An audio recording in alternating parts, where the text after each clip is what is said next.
Hello and welcome to Comment Below, a podcast where we talk about the news and topics of the week, but more importantly, what has been commented below. We delve into the mess that is our social media, finding the stories you may or may not be talking about. Isn't that right, Ben? That's correct, Alex. Lovely. Thank you. Yes, we do dive into the comments below, talk about all things topical of the week. And you know what? January, it's one of those months, isn't it? It's a bit drawn out, isn't it? It's a bit like it shouldn't be there. But then if January wasn't there, then February would take its place, and then we'd feel the same way about February. The only difference being is that February's shorter. But it's not. It's not, because it's a leap year this year. It's even worse then. Even an extra day. An extra day of hell on this planet they call Earth. If you enjoy listening to this podcast and our demonic thoughts, then please go to X at Comment Below Pod, Instagram at Comment Below _pod, or email us commentbelowpod@gmail.com with any articles you'd like us to talk about, or indeed just any comments you'd like to say hello to us about. You can watch this on YouTube just by searching Comment Below Podcast. And if you are following us or our page, Band Productions, then don't forget to ring the bell, hit for notifications, click the thumbs up. What else can you do? You can subscribe, you can do everything, and you'll never miss an episode of this, nor our other podcast, Faithful to the Traitors, if you are indeed a faithful. Which I hope you are. Yes, well, also I'm going to be very upset. I'm going to cry my little eyes out. I am. Yes, I am. So, yes, another week, another comment below, another discussion about things that happened to us when we were younger, and then a trawl into why we are the way we are. So, Ben, Trauma dump. School trips. Okay. Well, we all know that you fell on this earth at the age of about 8 or 9 because you have no recollection of anything before that age. So any school trips when you were younger, do you remember anything that you enjoyed, liked, anything about school that you want to talk about, like lyrical, happily, joyfully? No, there's one with a smile on your face. There's one vague school trip I remember, but I don't really remember much about it. I think it was a trip to France, Paris, maybe. Yeah, memorable, yeah.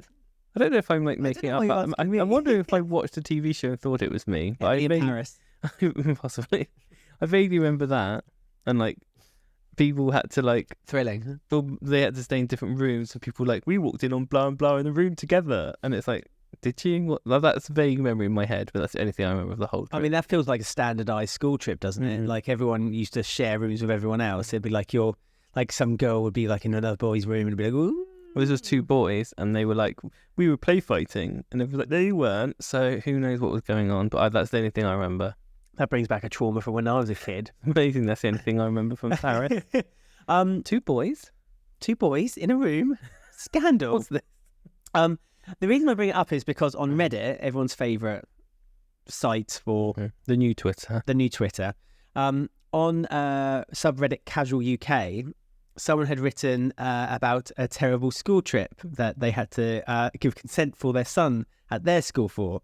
And it just cracked me up because, like, I remember school trips being quite exciting. Like, you leave the school, it'd be like a day out, it'd be great. The only thing I used to worry about was whether, and this not really changed today, whether there'd be enough places to, like, stop and go to the toilet, like, when we're there and so on and so forth. You know, toilets are important. Especially the older you get. Well, yes. Even as a young man, I was an old woman. And this I presume this lady, this mum, had written a consent form, and she said, I had to sign a consent form this week for my son to go on an educational outing with this school. The outing was to the road outside the school so they could watch a bin lorry pick up bins and recycling. Wow. So budget. Well, that's what I mean. It's like, why? First of all, why do you need a consent form for something like that? That seems a bit of a stretch. Like, we used to... Past the school gates? When I was at primary school, we used to go up to the fence of the school and watch things happening and then have to record it. But I don't think they had to write a consent. That's because you're on the other side of the fence. If you went past the fence, you need... I guess so, but then, I mean, things go wrong. How is that titled a field trip anyway? School trips. How is it so American? Educational? That's what I don't understand. How is it educational? Watching the binman. Well, they're watching the binman. I presume they're watching it because that's a job that can be watched. Like when I was at school, we went to our local Asda, and they made us walk around the shop and talk to the staff of Asda. I mean, I'd hate that if I was the staff of Asda. I wouldn't. I'd love it. I mean, I'd still break away. in the day. No, it'd be a break in the day. And I remember they gave us free cheese. These are the days when a supermarket still had like fresh counters. So they'd have a cheese counter, they'd have a meat counter, a deli. They'd have like a bread, that's when they used to still, before cost cuts. Oh, they're a real supermarket. But when I was at college, we went on a trip to New York. Oh yeah, And, the drama trip. It wasn't drama. That's in our school. It was the drama trip. Oh, was it? Oh, it was media studies for us. We went to New York and we went around NBC Studios and this and that. And I remember a girl, her name was Emma. Hello, Emma, if you're listening or watching, indeed. She got lost because we went to see the St. Patrick's Day parade, and we all kind of found a place to watch it happen around New York. And she got lost, but she found her way back. We stayed at the Vanderbilt Y. What happened to her while she was lost? No one will never know. She wouldn't talk about it. She wouldn't talk about it. She said some old woman told her not to return, but God, why did we put a Yellow Jackets reference and everything? But yeah. So, but I loved that trip. That trip was honestly the only thing that was disappointing about that trip was that I phoned my mum and dad one evening. It was probably from America to England. Yeah, you get a special phone card, and just to say everything's good, everything's great. And my mum and dad said to me, "Oh, we're just about to head off to the Chinese and get a takeaway," and I was like, "That sucks. I want a Chinese takeaway."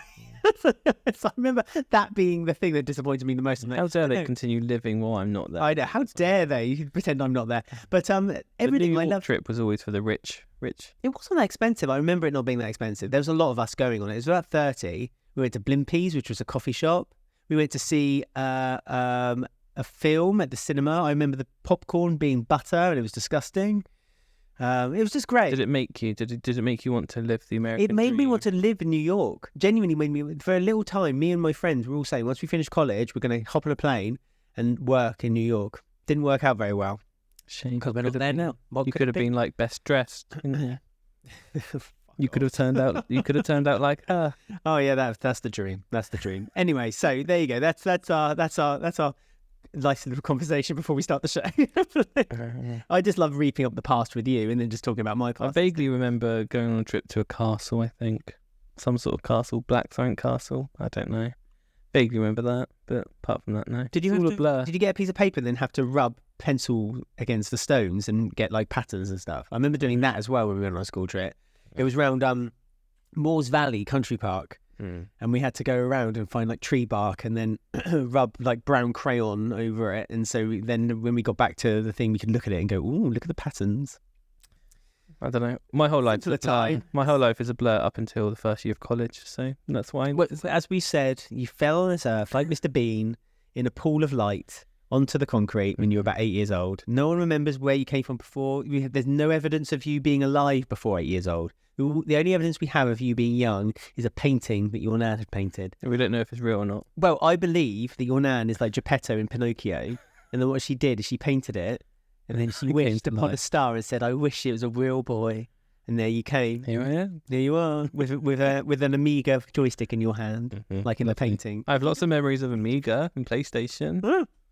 You've got lots of memories when you sat at home, non going out of the house. So obviously you just were talking about parents questioning things, I suppose, about field trips, signing acceptance things. Yes. Internet and parents is a deep hole. We all know that Mumsnet has a lot to answer for. Good old Mumsnet. And Facebook groups of yummy mummies seeking advice on what to do with their children. So we're just going to go through a few internet posts about parents, what they've done for their children, what they've asked for advice, things like that. So this is one post. It says, "What are your guys' thoughts on this? I don't know if it's true or not, but I'm open to new methods. Do you want to know what the method is?" Well, I'm not on the same page. It says, "Your kids will thank you when you're older." #hungry eyes. Hungry eyes makes me allude to that song, Hungry Eyes. Mm-hmm. So this person's advice was, don't toss out your orange peels. Mm-hmm. Instead, soak them in vinegar for 2 weeks in a sealed jar. Then pour the vinegar into a spray bottle and then spray the vinegar into your children's eyes to flush eye toxins and to prevent them from getting eye measles. Eye measles, right? Okay. So that's great advice. First of all, is there such a thing as eye measles? I know that isn't measles like on the skin? I don't want to know. Also, But I feel like this isn't the shooting answer. vinegar directly into someone's eyes, which is an acid. And citrus from the orange. Yeah, which is well, I don't know what that is. I presume it's also an acid. It's. Oh God, I feel so thick saying that. But you know what I mean. It still feels. Even having said that sentence, even I've got more common sense than to think that you should spray orange. So are you saying that you're not open to new methods? I'm not woke AF about cancer, as the post says I should be. I know. I think this is from like some sort of group where they're like, you can wish illness away, sort of thing. What? As in, don't seek don't seek advanced medical advice. Just spray some vinegar and it will, that sort of thing. I think it's one of those dodgy groups on. One of those like, my child is dying, one like equals a prayer. Exactly. But they actually believe that. You know who else has those kind of dodgy group ideas, don't you? Just to do a flashback to the horrid past of 2020. Donald Trump saying that you should drink bleach. Uh-huh. And Boris Johnson saying, can you not just warm yourself up and yes, the virus? Yes, that's it. Yeah, that's it. As long as you're in a warm room, the virus will dissipate. So this person then thinks that dead dog's name is off limits. So they've posted for advice. A close friend of mine just had a baby, and to my surprise, she named her daughter my dog's name. I'm in shock. My dog passed away last year, and she was my baby. My friend never even mentioned that they were planning to use this name. I'm completely caught off guard. Of all the names, I don't understand why she had to choose this name. She knew my dog was not very well. I don't want to be petty, don't you? Well, I think she's make a big deal about it. Well, she's making a big deal about it by putting a post about it on. It's so passive aggressive. It hurts. It's just so like, I am the centre of the world post. You've used my dog's name. I mean, it's not her name to have, though, is it? No, it's just ridiculous. I must admit, though, that I love the name Arthur. I love the name Arthur, and I said that to a friend once. And I said, if I was ever to have kids, I would name my kid Arthur because I think it's a lovely name. And literally, like the next year, they took the name Arthur.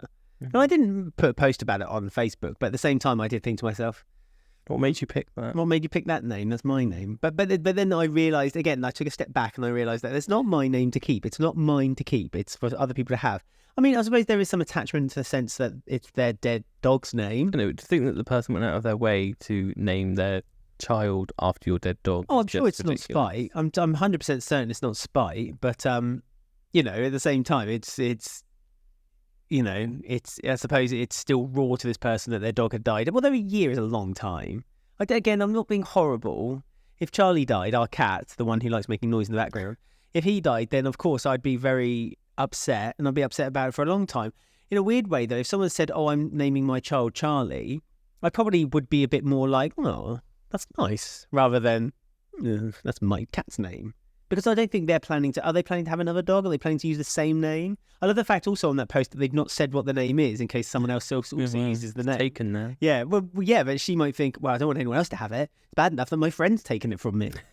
So she's kept that name for herself for future, I suppose. What about this awful parent then? Well, alleged awful parent. They have posted, Twin B is a dead daily nightmare. It's dead. Well, wait till I get to the end. This is harsh, but does anyone else feel like one of their twins causes too many issues and pretty much destroys the family? I find myself fantasizing about him not being there at all. Life would be a dream. She's fantasizing about the death of her own child. No, not the death, just not existing. I say she. We shouldn't be... No, I did say they. He or she, yes, they. The only thing I would say is that, again... At least you're fantasizing. Yes, at least you're not actually acting on your impulses. But also, it's true that parents do have a favourite. It's true. They say they don't. They say they love their both kids equally, or 3 kids, or whatever, how many kids you have equally. But there will always be. Look at the TV show Succession. There will always be someone who is just a slightly above the parapet to everyone else, who they consider is the right heir, as it were, to the name, to the name, the dog, dead dog. To the legacy of that family. And do you know what I mean? And I know it's like kind of looking at it like this grandiose thing, but it's true. There is always going to be a favourite in the family. There will always be a favourite. And I think if most parents are pushed enough, they will also admit that. That's not to say that both parents will agree on who their favourite is, because maybe the mum would like prefer one to the other. Isn't there a film with Macaulay Culkin in when he's fallen off a cliff and the mum holds both kids in her hands and she has to let go of one and she like drops the one who's not her favourite? I'm sure that's a film. I don't have a clue. I'm sure Macaulay Culkin's one of them. It's like two brothers and she's holding them both. There's a film with Macaulay Culkin when he plays like a real turn, because he was like obviously known as Kevin from Home Alone, and he was in with Elijah Wood. So I think it was after he did My Girl, and then he did another film where he played like an evil, he was trying. I don't know. I never watched it, so I don't know. I but I know he was still a kid though. He was this the as well. kid, yeah. Yeah. Oh, okay. But I don't know if that's the film you're thinking of. Then mum, then maybe she had to pick her favourite. Literally, it's like Sabrina. Every member of the Spellman family has an evil twin. So there you go. So maybe I was waiting for you to join in on that, but you didn't. You just sat there and nodded. But maybe that's true. Maybe there is one twin's more evil than the other. Possibly. Every member of the fill-in-the-blank family has an evil twin. So we could be onto something. This parent could actually be right. I'm telling you. Don't ever. I see the flat earthers are on kicking and screaming on there as well. Yeah, God knows what they're going on about. What's your favourite? What's your favourite remedies for pink eye? Breast milk. Yeah. That's nice and short. This one says, I'm anti-fluoride. What are some natural ways to keep my kids' cavities from getting worse? Brush your teeth With fluoride. Yeah. I think, okay, again, I don't want to presume that this person is a little bit nutty, but there is evidence that they were adding in. I think in America they do it quite often, but they did it in the south of England as well. Again, I've mentioned my friend Jo once already. I'll mention her again. This happened to her as well. They added fluoride to water, and it's actually damaged her teeth.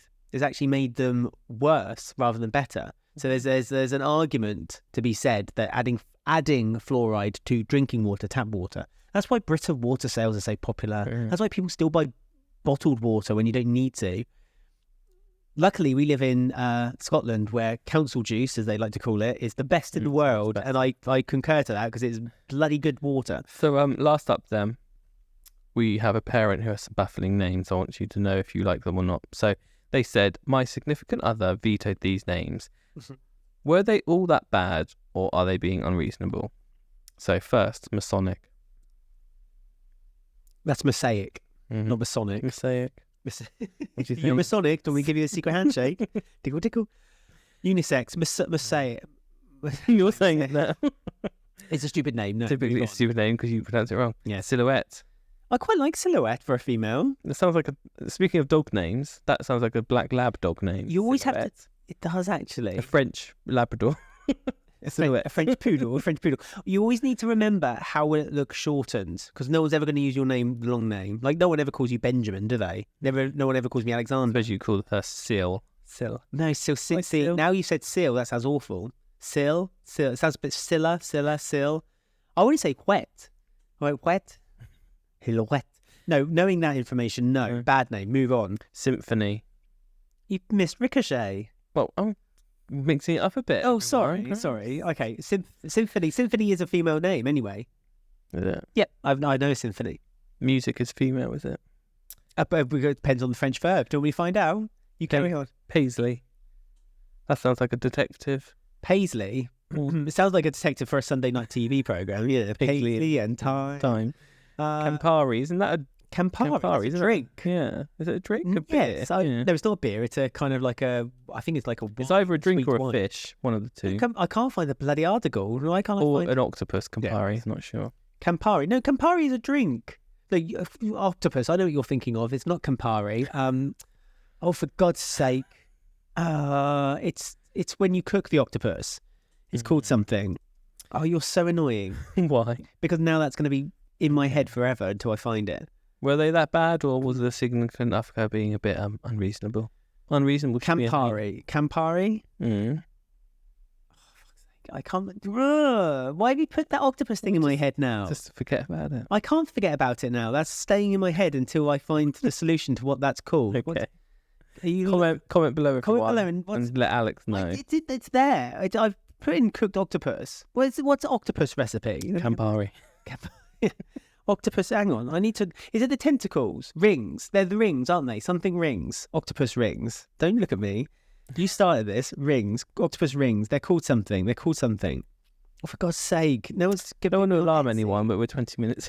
Okay, sorry. Fine. Right. Yes, Campari is a stupid name. They're all stupid names, apart from Beatrice, which for some reason is amongst them. Beatrice What's is a lovely... Beatrice? Beatrice. Oh, that's a character on Final Fantasy IX. Beatrice is also a very common name in the early 1900s. Potter. Right. Beatrice Potter? Is that a character? I haven't read the Harry Potter. No, it's not Harry Potter. It's like a... Oh, yeah, Beatrice Potter, yeah. Sorry. Right. Let's move on to the next subject, shall we? God, you put octopus rings in my head now. What have you done? Campari. No, it's not Campari. I just said Campari. See, it's Calamari. That's it. Oh, for God's sake. Right, Breaking next the one. microphones. Right, Sorry, next. everyone. Right, next up, and we'll do this with a bit of pace, is basically people did predictions 100 years ago for what the life was going to be like in the world in 2024. I found this on eBalms World. Remember eBalms World when you were at college? Everyone used to go on eBalms World. No one knows about it. No. eBalmsworld.com. And the first one then is that someone said, for one thing, there's going to be a movie in every home. Families will make their albums into motion pictures. So basically, they predicted that family albums will be videos instead of photographs. True. We're almost there. We are there, aren't we? Well, we had TVs. Well, social media. Yeah. Look at And Instagram. actual picture frames that move. So look behind us.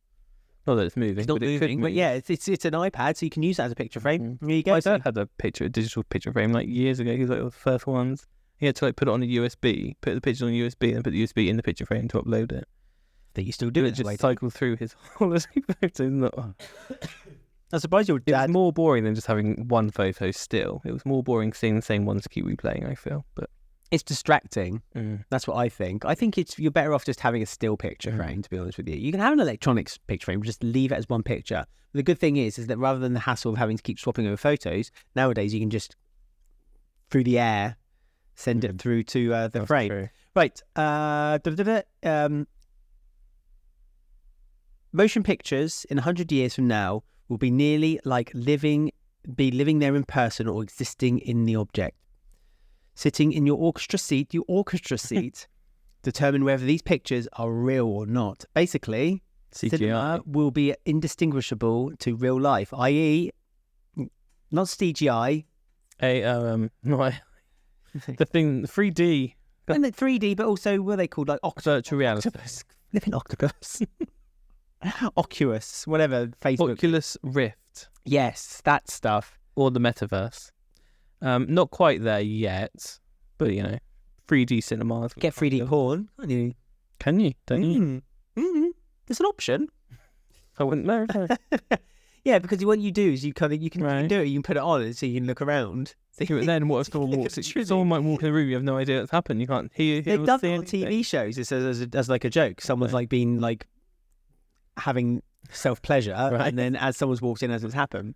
But it just makes me laugh because it makes me think that like when you're watching, because obviously if you're watching like a film in like because that's what Apple have done as well, haven't they? You can now take 3D pictures on your iPhone. So then when you put it on the or video, when you put it on the headset, you can then look around and see things. I just think that like if you're watching pornography, your main aim is to get off. But it's not to look around and think, oh, that's a nice trim. Oh, that's a nice curtain. Trim. Sorry? Trim, along the shelf edge, Look at the light fitting, think, oh, that sounds nice. I might get that on Etsy later. There's someone online, I think it's on TikTok, where there's an app on your phone where he does like as a little side hustle, where you take items and you do like a 3D scan with your phone and then upload, so like that coffee cup, and you upload it, and then every time people use it to use in their graphics or whatever, you get a little bit of money. That's a good idea. And, do it. Would you put your own likeness on there? No, but you can put like things that are in your house. Would you? That. Would you sell your likeness for people to use? Sure. NPC, why not? Yeah, but that means that you can. It's like that Netflix episode. People can use that likeness for the rest of your life. If you've given it away, wow. What if they put it in something really terrible though, like a propaganda video? Fine. You'd be fine with that. Fine. One last one then. Everyone now wears flying clothes out of doors. Those of men and women being practically similar in cut and differing only slightly in material. Ooh. The most fashionable suits for men are made of the inner skin of an elephant lined with steel wool. This combination would be once durable and cold resisting, as well as expensive. Basically, this person predicted... Unisex clothes, I guess. Yep, in the New York newspaper, they predicted that we would be wearing clothes that would make us fly. So they did say clothes that men and women wear that was always indistinguishable, though. So that's kind of unisex clothing. That's true, but That's it's not kind of exciting, is it, to say that... No, they make us flying fly? clothes. No, true. Person made out of elephant. Why elephant? They don't fly. Have you seen Dumbo? Yes. Actually, no, I haven't. Well, believe you me, elephants can fly. fly. Yes. So it'd be made out of elephant's ears, I assume. It doesn't really explain how Dumbo flies, other than that he has to hold a feather, but then you realise it's not the feather, it's his... It's just him. Spoilers. Oh, if you've not seen Dumbo, then Well, I've not seen it. watch it then. You got Disney Plus. that's right You've now, got I two know about the- versions to watch. I know about the feather. There's the live action version, which a friend of us told us that is actually not that bad, which Disney did obviously to get the renewals of their blooming 100 years. And there's the original, the cartoon version, which is far, far better. Like always. I just love Dumbo. It's such a sweet film. I'm going to watch that this afternoon now. Okay, right. So our last topic of the day then Yes. is tomorrow. As this goes out, if you're watching this on the day it goes out, Yeah. tomorrow is the day which is called Blue Monday. The most depressing day of the year. Miserable, eh? Mhm. Why is it so depressing? What is it? Because it's just Wow. everyone's getting a bit sucks that it's not Christmas anymore and stuff like that. There was a doctor, Dr. Cliff Arnold, who made a formula. Okay, this formula is, and I expect you to work this out without any background knowledge, is bracket W plus bracket D minus lowercase d bracket times TQ M times NA. Got that? Yep. It says underneath what each thing means. So whether, I was about to say that I knew it then. I feel like you should, in Bullseye when they have to spell a word. No. Why am I making references to things you don't know? They give a question and you have to say spell caterpillar, and then the contestant would say, and then at the bottom of the screen he would read out if they're right or not by reading out the letters, and he'll like pretend to point to the letters as they come along. Maybe you should put that formula at the bottom of the screen. No. Too much work. I don't even know what you're talking about. They're bringing back Bullseye, by the way. Paddy McGuinness is hosting. They've tried it once already. I know. Well, everyone loves Stop darts. bringing back shows that don't need to come back. So this is just an equation basically taking in weather, your debt, monthly salary, Debt. time since Christmas, time since failed quit attempt, All right. and low motivation, and the need to take action. So he decided that adding all those together, that it's all normally the third Monday in January, which is Blue Monday. We all know about how everyone's depressed in January. Is this something that's impacted your life? I mean, I just don't like January, in fairness, but by this point, I'm okay. I'm not that fussed about it anymore. It's always the first week after Christmas, after New Year's, I start to feel a bit miserable. And normally that miserableness is just that I'm when you're kind of working, driving around or whatever, and you kind of think to yourself, oh, so it's the same again, is it? It's just the same cycle again. It's just that's that. But I soon get over it. To be fair, the reason I'm so miserable at the moment, and I will probably feel miserable on Monday, is because I've just had this ghastly cold. Maybe that's down to the equation. Maybe people always have colds around He the needs to third put Monday. uppercase C for cold Yeah. and lowercase d for drippy nose into his equation, and uppercase S with a thing above it, signor, Okay. for sore throat. So if anyone listening or watching this wonders if they are suffering from January blues / Blue Monday, here are your symptoms, okay? Let me know if you've got these. Feeling sad and want to hibernate. I mean, that's Me all year. I was about to say, that's just general, isn't it? Lack of motivation for just simple tasks That's general. every year. Still able to complete major tasks such as going to work and taking care of the house. Well, I'm Surely going to work. Yeah. Have trouble sleeping? Yeah, but again, but actually not so much now, but Spending more time in bed than usual. that's because bed's warm. So there are the symptoms of I feel like that's Blue just, Monday. that's just it being cold as well. So it's not just that it's Well, that's part of the depressing day. equation, weather. That's true. That's true. Gosh, Keep up with the maths, please. I'm trying. So the Sun.co.uk, not the actual Sun, the newspaper Sun, says, how do you deal with January blues? So this is the way for you to get cured. Number one, seek out the Sun, not the newspaper, the Sun. Yes, the actual sun upstairs. difficult in Britain, but maybe go for a cheap hollybobs. It's sunny now. Just because it's cold doesn't mean there's sun out. There's no sun out. That's true. I feel like that people seem to forget that. People always moan a bit like, "Oh, sun." There's still sun in the country. Mhm. It's just that you need to go outside in the cold. Try to adopt a regular sleeping pattern. I feel that sleeping patterns do get messed up over Christmas, and then obviously third week into January you may still be a bit iffy. So I think that's good. You need to try and get back into your routine. Well, again, I've had my routine broken because of different factors, and that's not going to change until past January. So again, there's nothing I can do about that. I feel like the only thing I could possibly do is sleep in more, but I feel guilty for sleeping in more because the cat will start crying because he's hungry. Yes, balance of life. So on Reddit, someone said, do you find January depressing? Is it actually January blues? My work is quieter. The bars aren't as busy. Stuff is all on sale. It's not too bad, is it? Bars are not so busy. I love this guy's first thought is my work. I don't have to do as much work. I can drink more and I can consume more products from the so shop. Bad, is it? Rox replied simply saying, as someone with depression, it's no different. Yeah, that's what I mean. Yeah. It's the same. But then you can be sarky about this whole scenario every day. But the thing is that whenever let's be honest, this is all clickbait. I mean, this whole show is clickbait. Let's be honest. We pick up clickbait.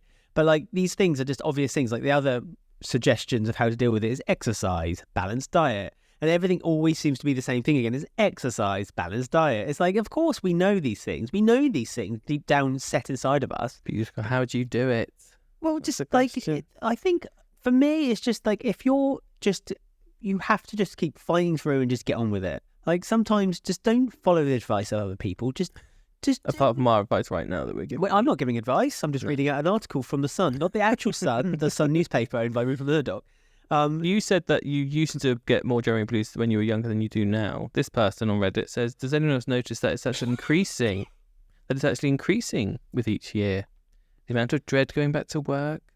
The thing is, though, this is another thing, right? You dread going back to work because if you work in an environment where you have 2 weeks off over Christmas, i.e. you work in an office, so I've seen loads of TikToks of people moaning and saying oh, God, I don't want to go back to work. I'm going to have so many emails. And it's well, yeah, that's fine. But I don't work in a place where I have a break over Christmas. I obviously have Christmas Day, Boxing Day off. I have New Year's Day, New Year's Eve, New Year's Eve, actually. But because I work in people still need their post, people still need their parcels. God forbid you don't get that Amazon delivery. So we work throughout Christmas. So there's none of that for me.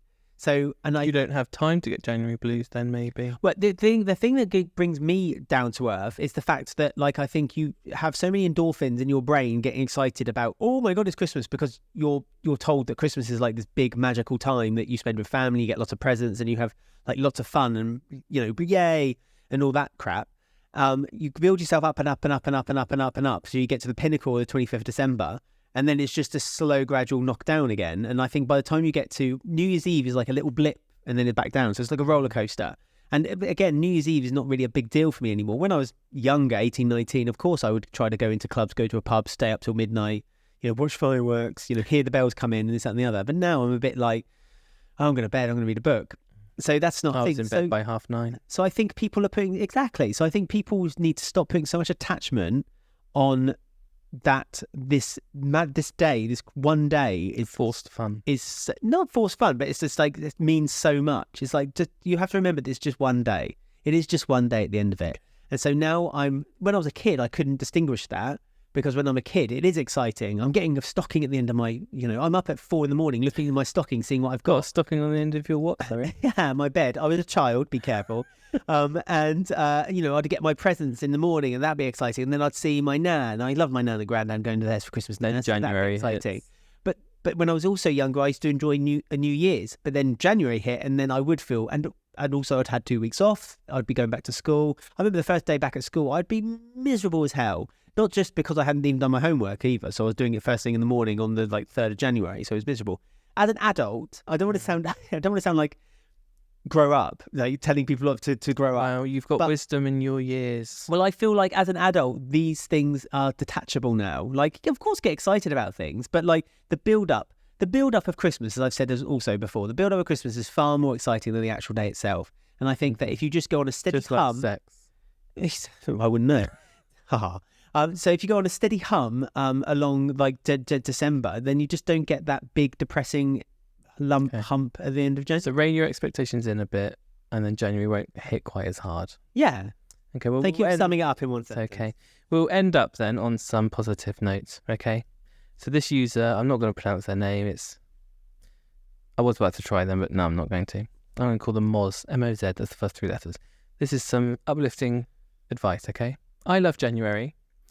As you say, the first couple of weeks tend to be quiet enough work-wise, and their sales in the shops provide some fun opportunities. Why is consumerism seen as Just wait, please. Well, there. This is a little positive end. Is it? I'm already angry. Also, it feels like a fresh start, a chance to get some goals for the year ahead and have a better year than the previous. I appreciate this may sound very fake Instagram businessman, but I do find goals help me to stop drifting aimlessly through life. Do they suggest any goals, or do they just say... The goals are for you to choose. I mean, yes, of course, do something that focuses you away from feeling sad and depressed. I wouldn't say consumerism is the answer to this either. I wouldn't say that going out and buying stuff. It was just a little pick-me-up, that was. But that's not what you need. You need a This is what I literally just said. You need a consistency. I was just not just a flip. Well, that. I'm just saying that perhaps I don't agree with everything Maz or whatever they said is said. That's all I'm saying. I just think that like it's something that you need a consistency for, not something to. It's fine to have like a key point where you want to start again and reset. That's fine. I get that. I get when people say like, today is my reset, but you don't need to make it the 1st of January. You can make it any time of year. And at the same time, it's like if you're feeling down, you can use it as a chance. Okay, this just okay. Fine. End on a positive. Okay, fine. Blue Mr. Blue Monday. Well, just people listening to this about to go into Blue Monday tomorrow. Well, I hope people don't. So please don't. But if you do, then be careful and look after yourselves. Set some goals. If you guys have anything that you do want to discuss with the podcast, and if you are indeed on a Blue Monday, or have any advice for anyone who might be listening for what they could do on Blue Monday, maybe you also believe that going out and shelling out 100 quid is the way for future happiness, then go to commentbelowpod@gmail.com on email. You go to X @commentbelowpod or Instagram commentbelow_pod. You can find us all on there. Don't forget you can find us on YouTube if you want to watch the video. Just search Comment Below Pod. Don't forget to subscribe, ring the bell, and give us a thumbs up so you never miss an episode. And of course, you can comment below underneath the video. If you are listening to us on your favourite podcatcher, then don't forget to subscribe. And if you want to review us, give us 5 stars, then please do. And give us underneath, give us your 3, as your comment for why you've given us 3 stars, give us 3 goals that you would like to see on the podcast this year that would really fill your Blue Monday. Yes. So Facebook Mum is obviously a running theme on this episode. We have a quote from an actual Facebook mum. Are you ready? This will get you through Blue Monday. In moments when your world crumbled, you extended helping hands. Behind closed doors, tears flowed, yet you showed up for others. Forgiving those who caused deep hurt, you preserved through countless reasons to stop. Do you realise the treasure you are? An invaluable blessing. Your presence and light enriches this world. You are a gift. Never forget your profound significance. It was long-winded, wasn't it? No, it's just one sentence, like, look at the sun and believe in yourself. Well, Blue Monday, she's, posting that. No, it's just words. It's like, he literally went to an AI and said, give me something insightful with the following 10 words. There you go. That created that. I want you all to carry that with you for the week, and we will see you carry that for the week. Just ignore it. We will see you again. We'll see you again next week for another brilliant episode. Goodbye. Bye.